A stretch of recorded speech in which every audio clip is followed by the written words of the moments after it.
Hola, buenas tardes. Mi nombre es Luz María Orduño Topete. Estudio en la licenciatura en Administración de Empresas en la Universidad Estatal de Sonora. Y hoy les voy a hablar sobre cultura organizacional.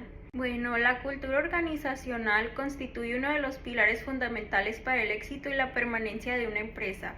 Según Michel Amott, la cultura organizacional puede entenderse como el conjunto de valores, creencias, normas y comportamientos compartidos que influyen en la forma en que los empleados perciben, piensan y reaccionan dentro de una organización.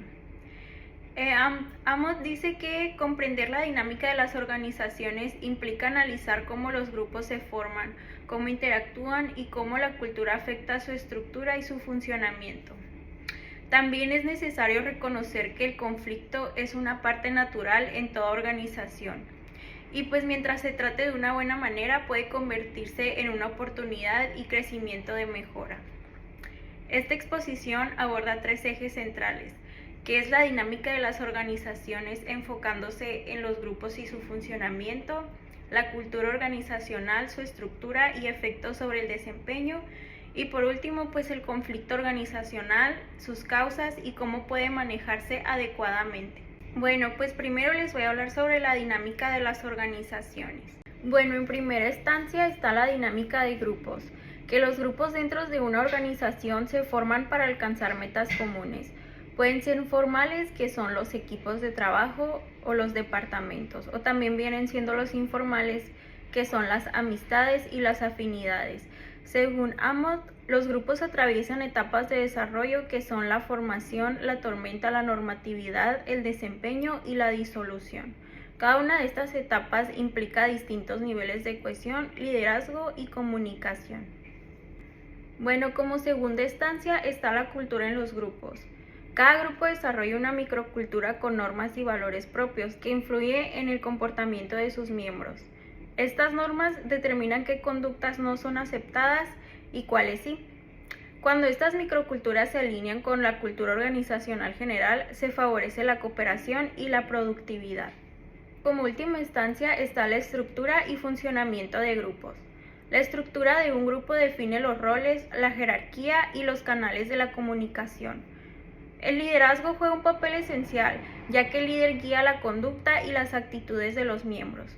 El funcionamiento eficaz de los grupos depende de diferentes factores como la claridad en las metas, comunicación abierta, confianza y compromiso y la resolución efectiva de los conflictos.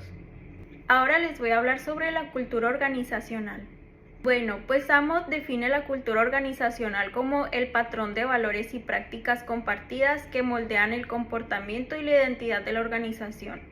Esta cultura se refleja en aspectos visibles como son los símbolos, rituales y el lenguaje, y los no visibles que son los valores, las creencias y las percepciones. Les voy a hablar un poco sobre la estructura de la cultura. Bueno, según Edgar, la cultura organizacional puede analizarse a tres niveles.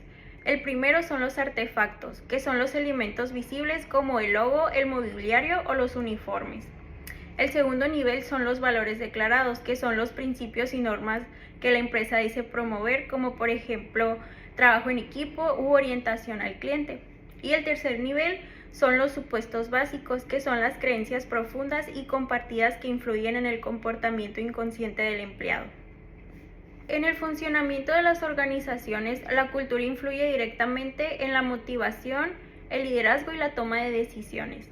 Una cultura fuerte proporciona cohesión y dirección, mientras que una cultura débil puede generar confusión y desmotivación. Las organizaciones exitosas promueven la innovación, la comunicación y el aprendizaje continuo. Por eso la cultura debe adaptarse a los cambios del entorno. Les voy a hablar un poco sobre el conflicto organizacional, que este viene surgiendo cuando existen diferencias en las metas, valores o percepciones entre individuos o grupos dentro de la empresa. Según Amott, el conflicto no siempre es negativo, puede ser funcional si estimula la creatividad y el cambio, o también puede ser disfuncional si obstaculiza la colaboración.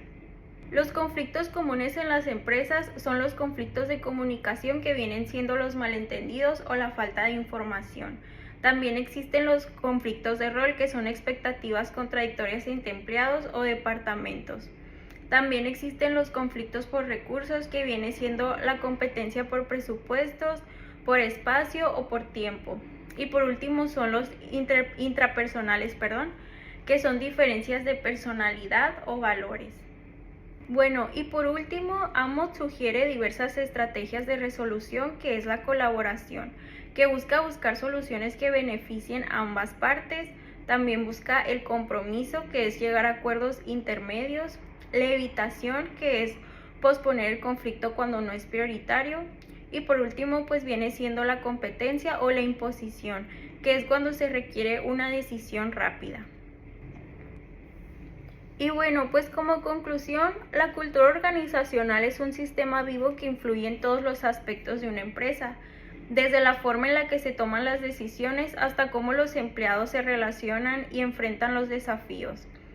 Comprender la dinámica de los grupos y el papel que desempeña la cultura permite construir organizaciones más cohesionadas, productivas y humanas. También reconocer que el conflicto es inevitable, pero gestionable, ayuda a transformar las tensiones en oportunidades de crecimiento. Una cultura organizacional sólida no solo impulsa a la empresa y el rendimiento de un empleado, sino que también le da sentido y propósito al trabajo de cada persona dentro de la empresa. Y bueno, esto fue todo por mi parte, muchas gracias.